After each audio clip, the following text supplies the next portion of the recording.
Okay, so I'm working through the API challenges at apichallenges.herokuapp.com, and my next challenge is to post to the to-dos with an unsupported content type.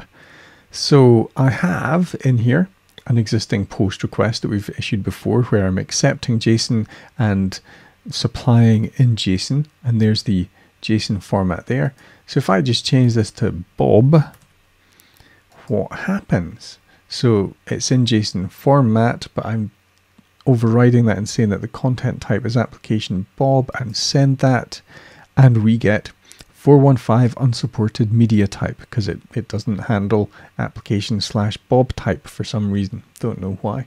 So that now, because we passed it through with the X challenger header and a content type that's not supported, should have passed the challenge.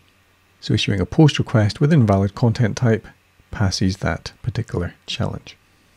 If you want to work through the challenges yourself, you can find all the information you need at eviltester.com/API challenges. Make sure you subscribe to the YouTube channel so that you're kept up to date with any of the videos we release showing API challenges or APIs in general or testing in general. We have a lot of content here. Subscribe to the channel and hopefully I'll see you in the next video.